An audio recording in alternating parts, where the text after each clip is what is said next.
Halo teman-teman sekalian, kita bertemu lagi dalam perkuliahan e-bisnis. Kali ini kita akan membahas tentang aplikasi e-bisnis. Aplikasi e-bisnis adalah perangkat lunak yang dirancang untuk membantu perusahaan dalam menjalankan operasional bisnis secara elektronik melalui internet. Yang dimaksud seperti itu ya dalam konteks ini. Walaupun nanti mungkin teman-teman menjumpai deskripsi ataupun menggunakan deskripsi yang berbeda pada konteks yang berbeda. Aplikasi ini mencakup berbagai aspek bisnis mulai dari penjualan dan pemasaran, kemudian manajemen hubungan pelanggan atau CRM, Customer Relationship Management,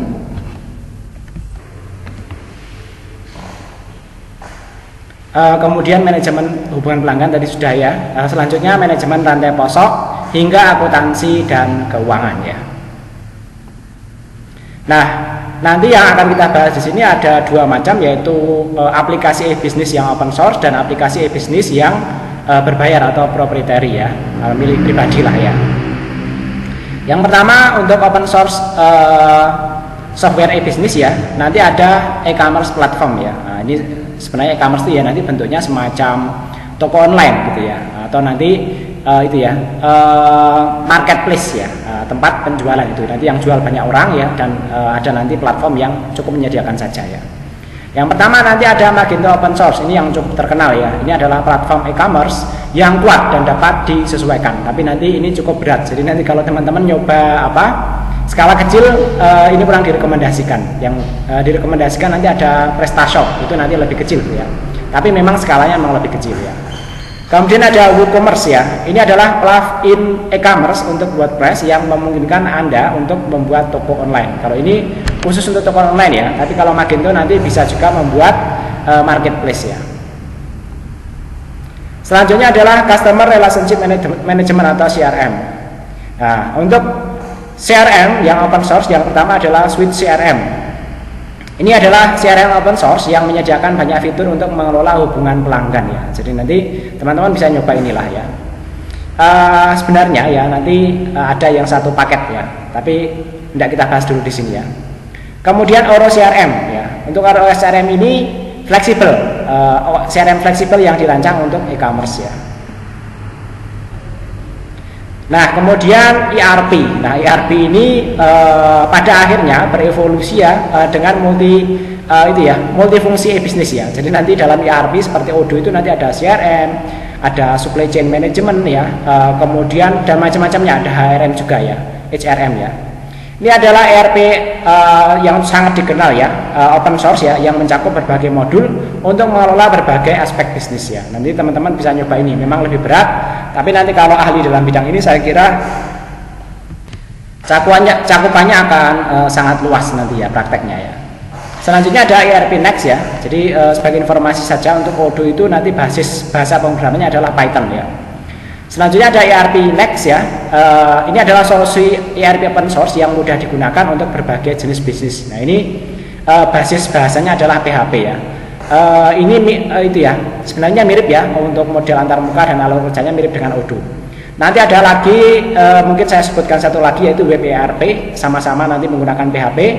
Itu nanti mirip dengan CMS ya. Nanti teman-teman bisa nyoba di antara itu. Tapi kalau nanti menggunakan Web ERP, kita harus memiliki web server, setidaknya web server lokal ya. Tapi itu lebih ringan lagi. Teman-teman yang mencoba versi ringan bisa juga mempertimbangkan Web ERP. Selanjutnya adalah Content Management System. Nah, dalam hal ini Content Management System dimasukkan sebagai salah satu software open source e-bisnis ya. Karena pada prakteknya pada e-bisnis nanti juga ada yang namanya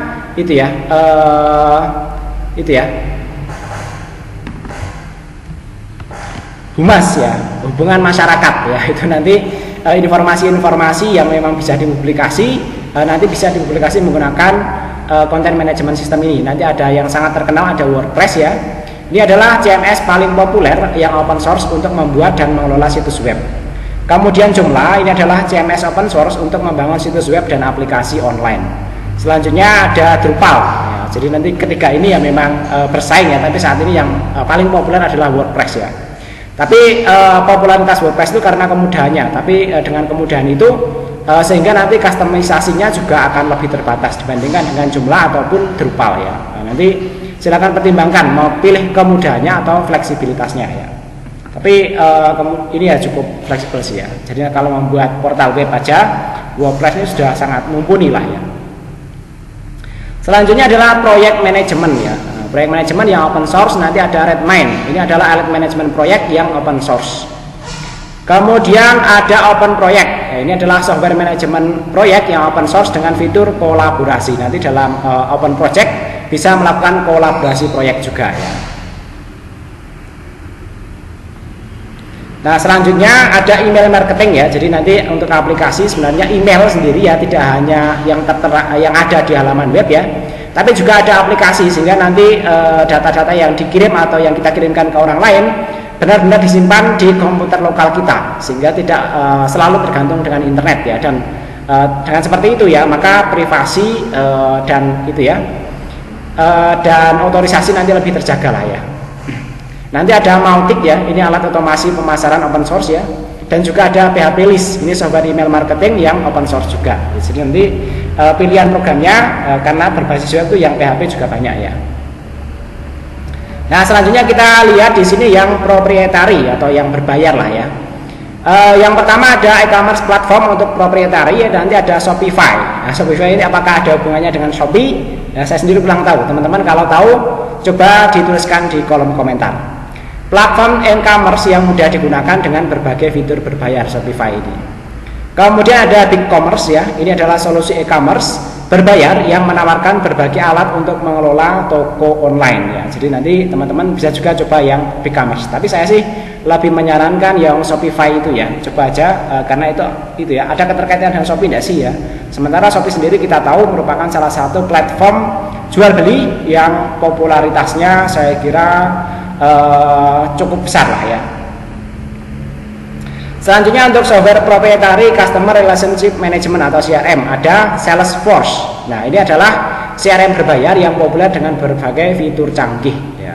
Nanti teman-teman kalau ada anggaran ya, sangat bagus sekali kalau nyoba Salesforce ya.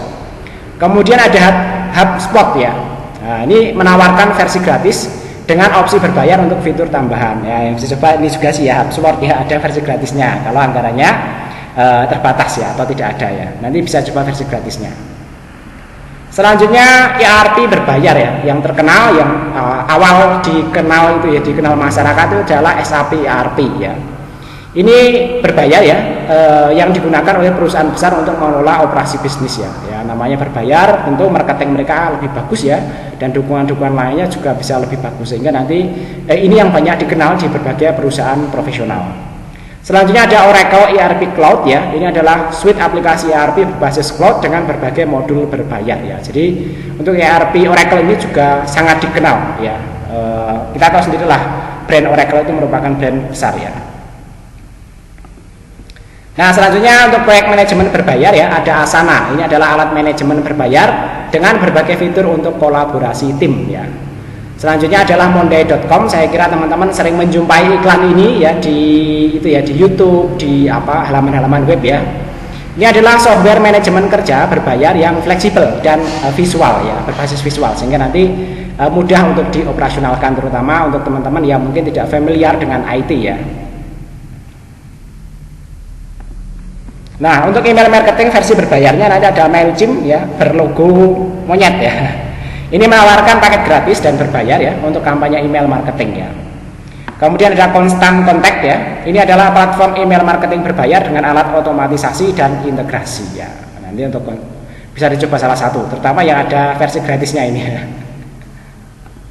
Selanjutnya untuk peralatan accounting and finance ya, QuickBook ya. Ini software akuntansi berbayar untuk usaha kecil. Nah, coba aja nanti kalau memang ada versi gratisnya.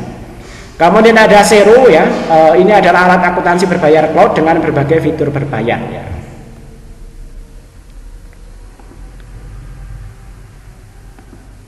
Selanjutnya untuk human resource management berbayar nanti ada Workday. Ini iklannya juga cukup banyak ya di internet ya. Ini adalah solusi HRM berbayar untuk manajemen sumber daya manusia ya. Kemudian ada juga Bamboo HR atau Bamboo HR lah, kita biasanya ngejanya seperti itu. Ini adalah alat HRM berbayar untuk usaha kecil dan menengah ya. Ini adalah versi ya, diklaim komplit software ya, software HR komplit lah ya. termasuk nanti payroll, presensi dan lain sebagainya ya.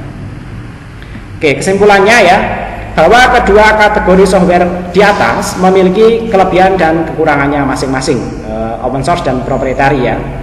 Tergantung pada kebutuhan bisnis kita dan anggaran yang tersedia ya. Jadi nanti kebutuhan bisnis dan anggaran itu nanti bisa dipertimbangkan sehingga nanti bisa memilih mana aplikasi software yang paling cocok. Open source software seringkali lebih fleksibel dan dapat disesuaikan, tapi karena fleksibilitas dan penyesuaiannya banyak itu nanti terkesan rumit ya kadang ya. Sementara software berbayar biasanya menawarkan dukungan pelanggan yang lebih baik dan pembaruan berkala yang lebih konsisten ya. Dalam software-software aplikasi di atas akan menyediakan alur kerja yang mungkin berbeda-beda.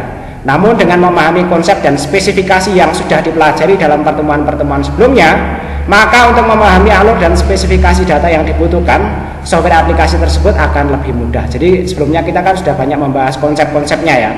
Nanti pada prakteknya mungkin akan keluar dari konsep-konsep yang kita bahas ya.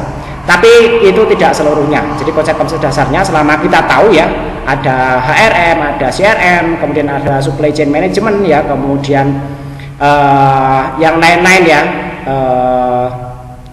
semacam point of sales ya. Itu nanti kalau di Odoo itu ada point of sales ya, sehingga nanti teman-teman tidak kaget dengan istilah-istilah seperti itu ya. Baik, saya kira demikian materi kita kali ini. Mudah-mudahan apa yang saya sampaikan dipahami dan bermanfaat. Sampai ketemu lagi pada video pembelajaran berikutnya. Terima kasih.